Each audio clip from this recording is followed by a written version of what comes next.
Welcome to this special program, Practice Saver to Practice Builder, Telehealth and Ophthalmology. We're glad you've joined us for Part 1, Implementing Telemedicine, HIP or HYPE. Ranya Habash will speak with colleagues Cathleen McCabe, Blake Williamson, and Roger Zaldivar about the opportunities telehealth presents not only to save a practice in challenging times, but also to build a practice through expanding the reach of services. This program is supported with advertising by Novartis Pharmaceuticals Corporation. The opinions and views expressed during this program are those of the individual participants and are not necessarily those of Novartis Pharmaceuticals Corporation or its affiliates. Hi, everybody. Welcome this evening, and thank you so much for joining us for a very informal discussion about telehealth moving forward after the pandemic. We have some real rock stars with us today. It's going to be Dr. Roger Zaldivar, Dr. Blake Williamson, and Dr. Cathleen McCabe. All pros at doing telehealth, and hopefully we can all have this open discussion and kind of talk about some of the new and improved techniques for doing telehealth and all the lessons learned moving forward. So one thing I want to say is that anybody in the audience can submit questions all the way through. We'll try to get to them as we go, and certainly afterwards as well. So thanks for joining us. I want to make sure that this is a very sort of a different type of telemedicine discussion. I know we've all had these discussions in the past and we may be tired of presentations and that sort of thing. This is a completely different format where the four of us are just gonna kind of toss ideas around and talk and discuss different things. And we'd love the audience to weigh in and ask questions along the way too. So we'll be talking about some of the pros and cons about everything. And I wanted to start off by kind of just letting all the other guests kind of introduce themselves and tell us why you guys are the leaders in telehealth thinking. So Roger, want to start? Okay, Ranya, thank you for your introduction. It's a great pleasure to be here with these true rock stars. I'm here just to say complimentary. So no, actually we have been doing telemedicine for many years, more than 20 years. My father started many years just to avoid distance because we have different centers in Argentina and we have long distances from one another. And our main hub is in Mendoza, but most of our patients come from Buenos Aires. So it was a necessity that we had to be closer to our patients. Of course, what we are all living today, it's crazy. And now we do it not as something, as a practice saver, as it says, but as a practice builder, because we are thinking in all our expansion just based on this. Blake, you want to go next? Yeah, sure. So, we really got first interested in telemedicine whenever we traveled to Mendoza and BA to go check out Roger's clinic. And back then it seemed like it was just so cool and almost like science fiction. We really wanted to do it, but we just didn't know exactly how and how can we make that fit into our practice? And like everything else, you just try to find the time to actually do it. Well, then COVID happens and it forces you. It was the only way that we had to still see our patients, and with all the relaxed sort of regulatory guidelines through CMS, it made it to where we could actually still see our patients and bill as if we were seeing them in person. But mainly it was our way to kind of still connect with our patients and let them know we're still there for them. It was our way to triage emergencies. And so it became a vital part of our practice. But what's funny is that, what's unexpected rather is now we've actually used it to help grow our practice, not just for triaging and seeing things like that, but actually doing LASIK evaluations, doing cataract evaluations for advanced IOLs, even seeing one-day post-ops sort of transformed my approach to a telemedicine approach. And I have a cool video I'll share with you guys later. So, for me, it's been fantastic. There are parts of this that certainly are going to be used long-term in terms of the telemedicine space. So excited for the conversation tonight. Excellent.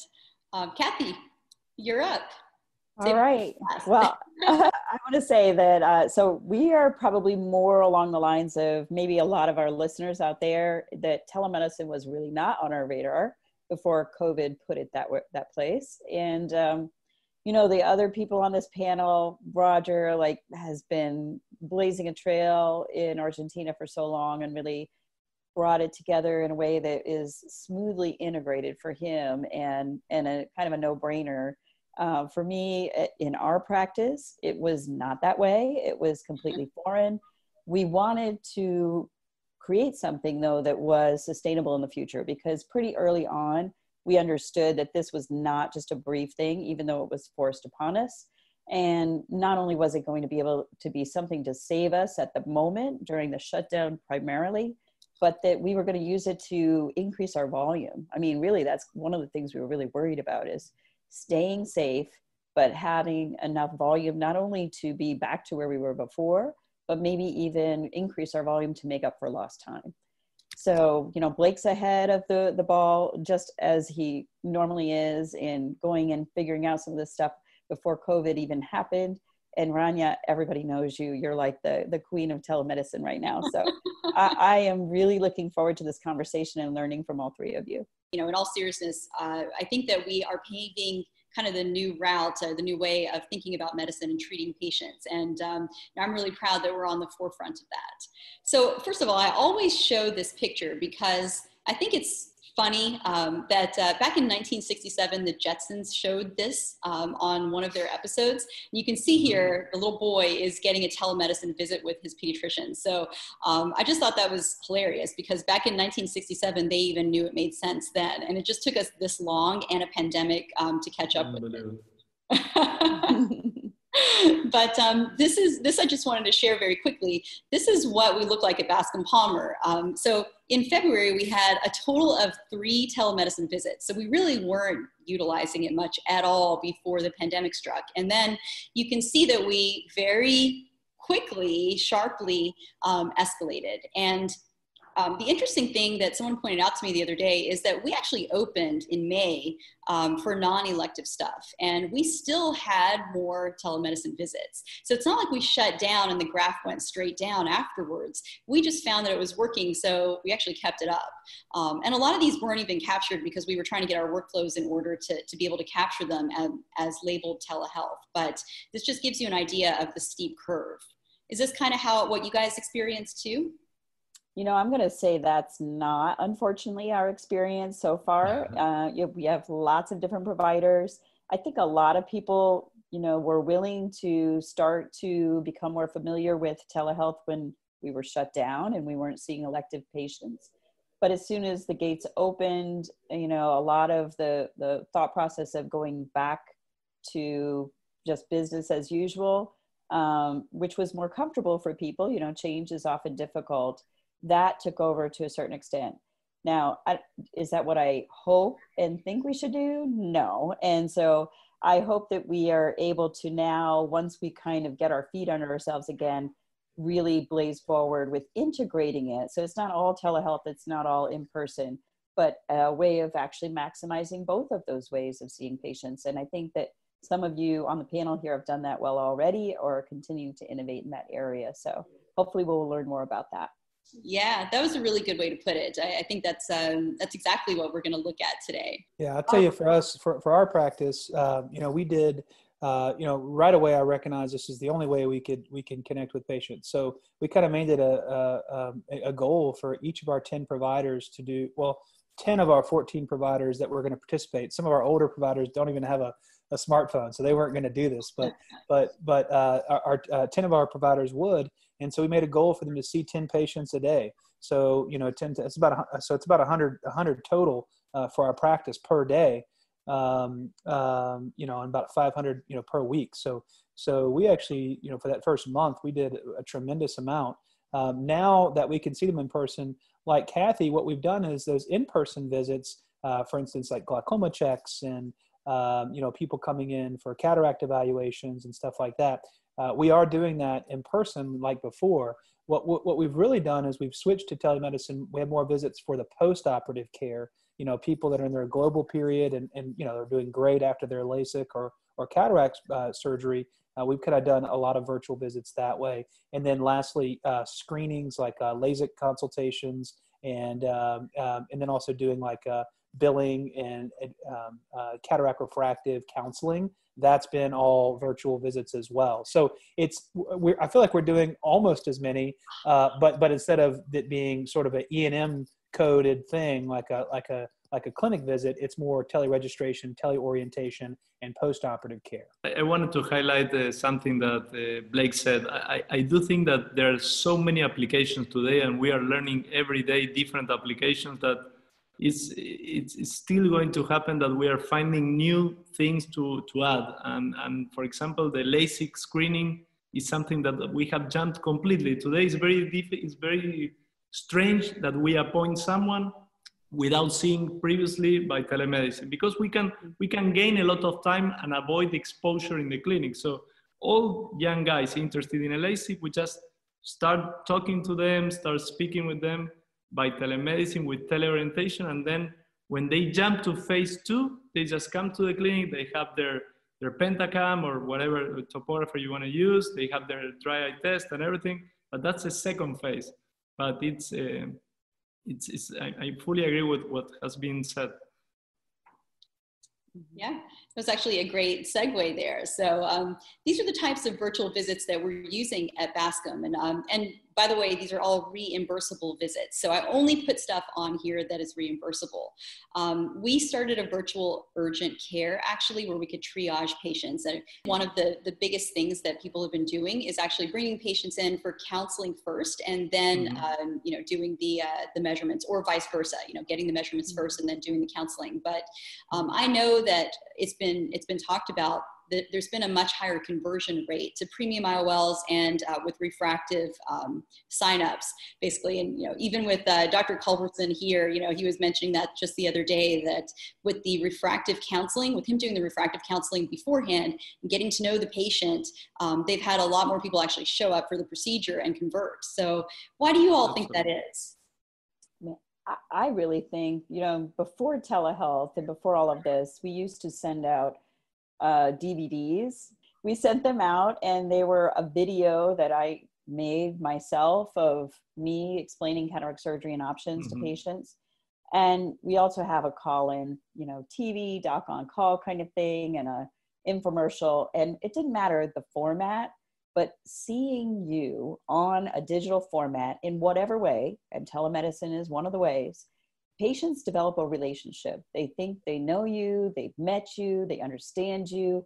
You have a bond with them that starts with that. That's almost sometimes even more meaningful than the bond they feel in person, weirdly enough. So I just think that they really, you've spent all of that time talking to them, listening to them, having a peek into their personal lives. Sometimes you actually can also have however many of their family members available as well. And it's just a more effective way of communicating. I agree. And I think also, if you think about it, they're way more comfortable in their home. So for instance, if they're at your office, maybe their mind's elsewhere. Maybe they're wondering about that person that was coughing, that, everyone's masked up, of course, but who knows what they're thinking, while they're inside of your clinic. They probably don't want to be there. Whatever. Right. So maybe they have an opportunity to clear their head and make a better informed decision about their lens choice. I really like what you said, Kathy, about how you get to know them more personally, actually, just because you're seeing them in their home environments. They've got their family members around them. I think a lot of times just having another person there to hear the conversation with you, it helps. When the kids are saying, oh, Dad, no, we want you to have the lens. It gives you far, near, and in between. That helps with the conversion rate as well. And Ranya, it's important too that we are more relaxed.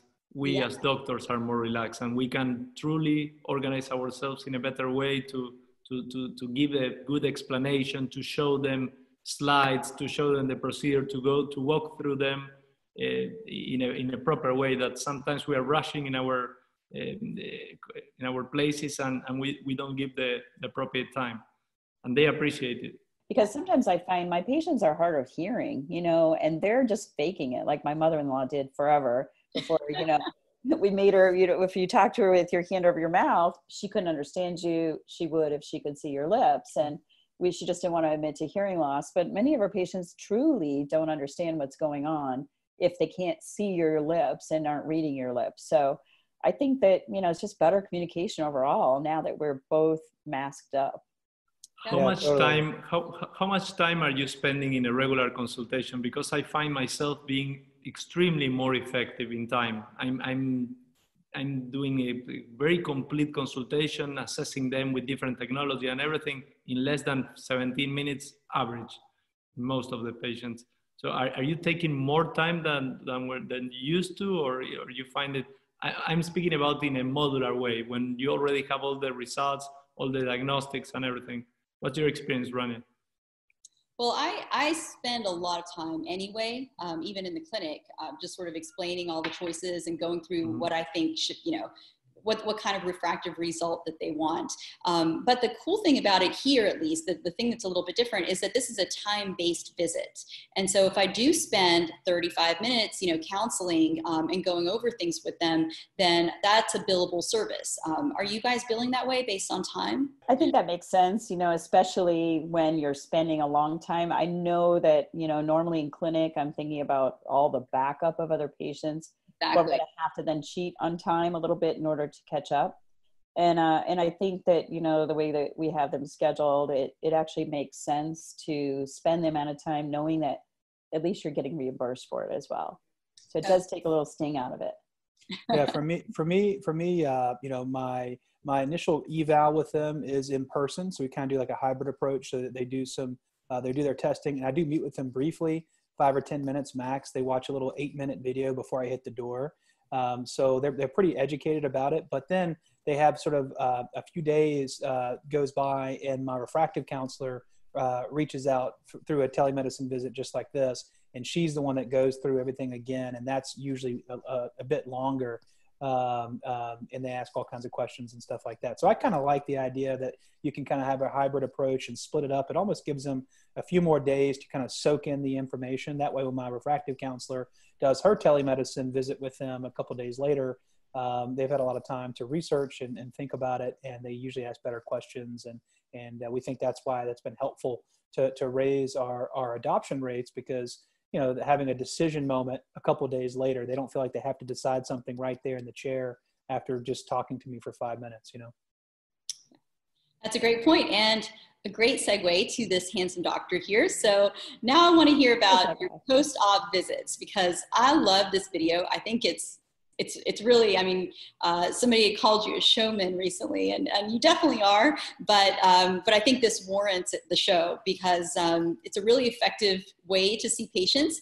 A lot of times people think that telemedicine visits are strung out or take a lot longer than usual, but you're going to show us here how quick and simple and orderly it is. And then I'd really like to discuss some of the points that are brought up from the video right afterward. Hey, it's Dr. Williamson here at Williamson Eye Center, and I'm going to show you my process for doing our post-op day ones through virtual telemedicine. With the COVID pandemic, we're trying to reduce the number of visits patients are coming in to see us, and the post-op day one from cataract surgery is a great way to do that, but it's also very, very efficient, and the patients absolutely love it. So I'm going to show you exactly what we do. Come on.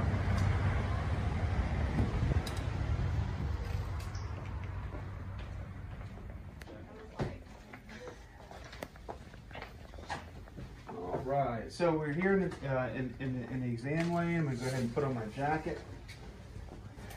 And,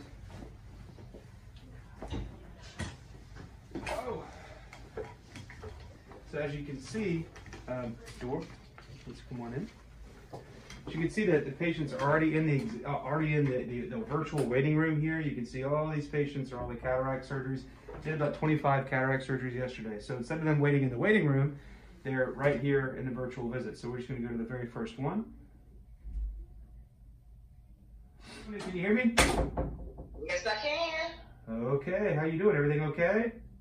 Yeah, I'm doing good. How are you today? I'm doing fine. Thanks for allowing me to share this with my colleagues to show them how to do telemedicine. Eyes doing okay? Hey. No eye pain or anything? I'm sorry? No eye pain or anything? Oh, no. Okay. No pain at all. Let me take a look at that eye that I did yesterday. Bring it real close to the camera, please. Good. I want you to look up and to the left. Right. Perfect. Fantastic. So everything looks good. So the cornea is nice and clear. The pupil's round. Everything looks excellent. You're doing very, very well. So I want you to continue to take all of your post-operative drops. And as long as you're doing well, we'll see you in clinic next week. They'll give you a call and let you know exactly when that's going to be. If you happen to have any redness or loss of vision or eye pain or anything over the next 3 or 4 days, I do want you to come on in right away. But I don't expect that. I expect to see you at your normal scheduled appointment next week, okay? All right. Hey, how are you? Hey, Doc, can you see me okay? I can see you just fine, man. It looks like those light adjustable lens glasses are looking really cool on you. Buddy Holly for a month. I'm telling you, man, that's awesome. You did really, really good yesterday. Fantastic. I'm going to stop it there. It was very endearing. But a couple of, discussion points. So this brings up, a very good question. How many people would feel comfortable doing their post-ops this way? And what exactly are we looking for on the post-op day 1 visit anyway? Kathy or Roger, you want to start us off? Or actually, I'm sorry, I'm so sorry, Blake, you want to explain yourself a little bit here. Let's talk about this. We want to dissect it first. Yeah. So, it's funny when we kind of moved to this, we were all about, not having patients come into the clinic at first. And now, we feel safe having post-ops come into our clinic, but we asked ourselves, do they really need to? We're talking about routine, uncomplicated, successful cataract surgeries. If we can get a really good image of the eye, couldn't we see that the pupil is round, there's no iris to the wound, the cornea is perfectly clear, the patient's happy and seeing well and smiling, they don't have TAS or something like that where they wouldn't be seeing and the cornea would be all cloudy. Is the eye nice and quiet and that sort of thing? These are what you're really looking for. And so we figured that we could do that easily via telemedicine. And, some of my partners were like, well, gosh, it really doesn't take us that long to churn through 20 or 30 one-day post-ops. And I was like, yeah, it doesn't take you long. You're in there for 30 seconds. But boy, to process those folks through your clinic, the bandwidth that it takes for your technicians and front desk and all that stuff, not to mention the patients don't want to do that if they don't have to, right? They get to stay home. So we kind of considered all those things. We said, we really think that this is a safe way to do it. And called several of my friends and showed them this video, and I asked them to poke some holes in it. What am I missing? Am I doing something wrong? Or is there something I should be kind of concerned of? And when you think about it, things like TAS, how rare is that in a career, for God's sakes? And certainly we would know because they wouldn't be seeing well. You'd be able to look at the cornea, et cetera. Things like endophthalmitis wouldn't happen for 3 or 4 days anyway. IOP spikes, that's by far and away the biggest thing that you'd be considering or worried about. But I'm checking the pressure with the bare keratinometer at the end of the case before they get up off the table. So make sure they have good physiologic IOP. So, when you kind of boil it all down and when you get a good picture of the eye and you get to talk to the patient and they're seeing well and they're happy, for me, I feel like this is a safe way to do it and extremely efficient for our clinic and for the patients. Yeah, I have a couple of comments too, that I think that you're right, that most surgeons would find the lack of an IOP check the biggest thing, because some of the other things we worry about, patient would be expected to have maybe poor vision or red eye, or say that they're tearing a lot or something, some symptom that we would worry about. But an IOP, they might have 0 symptoms whatsoever. So if that's the case, I think you could have a same day IOP check before they leave, maybe have them stick around for an hour. You could actually do sort of the drive-by IOP check as well. We're not doing these now, but I kind of love the idea of this. The only thing that I would say that I would do differently is, again, that whole comment about you not having a mask on, making it easier for the patient to understand you. And I guess you do because you have a scribe in your room with you. But yeah, what we've done is actually just allow them to be maybe just outside the room where they can hear and the door's open, or even in the next room where they can also hear, or be able to log into the visit, which with our platform, you can have multiple people in the same virtual visit. So that's also a solution for some of those concerns. Like, how does the legal insurances, mostly local insurances, react to something like this? I love the idea and I would love to do it, but what about the insurances? Is there any gray area there for them? For insurance, this is covered. This is part of their global period. So that's the biggest thing, Roger, is that these are 25 patients that are in my waiting room, and we could instead have 25 patients that are there for evals and new patients. And so, yeah, so insurance, as part of their global period for cataract surgery, their post-op visits are covered anyway. So we're not as concerned with that. I should mention that, in terms of the legality of it, concerns for liability. We do give them the option to come in for their post-op visit, and overwhelmingly they choose to do it via telemedicine. So, we have them sign a little waiver about that. So we feel like that kind of frees us up a little bit. I think Kathy's comment on the mask makes great sense. I have 2 of my scribes that actually have multiple patients pulled up, and they're handing me iPads that I can see these patients very, very quickly. They're not wasting time in between waiting for someone to come on the screen. So that's why I have the mask on. But you're right. There's no reason why they couldn't stand just on the outside of the door. And that way, it's more personal. One thing I didn't think about that is a corneal abrasion. I think that's the 2 things that I'd be worried about post-op day 1 that you actually see is IOP spikes and corneal abrasions, right? And again, with the IOP spike, again, I'm checking the pressure right at the end of the case. I'm also giving them Diamox that evening and the next morning. So I feel like I'm covered there. And if it was a corneal abrasion, they're going to let us know for sure. So they'll tell us, oh, I'm very mad at you. I need to come in. So I should mention our threshold to have them come in is incredibly low. If the eye is red or irritated, even if they're unhappy with their vision, if they're anything other than ecstatic, I say, you know what, let me take a peek at you today. And they're fine to do that. Of course, any type of complicated surgery comes in, any combination comes in, like for instance, a phaco MIGS, I do make them come in to check their pressure. So there are caveats. We're not doing all of our patients like this, but just your routine garden variety, uncomplicated cataracts, this has been a game changer. Yeah, I think the other thing is we put a drop of a pressure lowering drop, and there's some case series that have shown that if you, put, I think COSOP was actually the most effective, that also tends to blunt any post-op IOP spikes on the first day. So there are things I'd like that you give them Diamox that day and the next day, kind of like probably helps you sleep better more than it makes a big difference in your cases. But I think that's another way of feeling reassured and safe in doing it this way. Yeah, definitely. And Blake, I got to say, I ripped off this idea from you today. So after my cases today, I just kept my patient around for about an hour and checked their IOPs about an hour after their cases. And the ones who were real straightforward, I just told them we'd do a video call tomorrow as their post-op. So I'm going to try to do the same thing here and see how that goes. But I really like this idea. And, I think the take-home point here, there's 2 probably that I want to emphasize. Number 1, if you see something that you don't like, nobody's saying you can't bring the patient in. So if they are doubled over with pain, or telling you they just threw up 3 times, or, they're having a lot of floaters in their vision, or can't see as well as they wanted to, those are, you still bring in the patient. A lot of people think that if you do a telemedicine call that you're just handcuffing yourself towards telemedicine, but you're not. So, and then the other thing too is that we're really experienced clinicians, and looking at a white eye and seeing a patient smiling at us and being happy, that really tells you 99.9% of what you really need to know. So I am comfortable, as well, as long as the pressure is checked about an hour after the case or so. And a pressure lowering drop is a really good idea, and Diamox too, to do it this way as well. So stay tuned. I'll let you know how it goes tomorrow. Thank you for tuning in to part 1 of our 2-part podcast series, CRST the Podcast, Telehealth and Ophthalmology, Hip or Hype.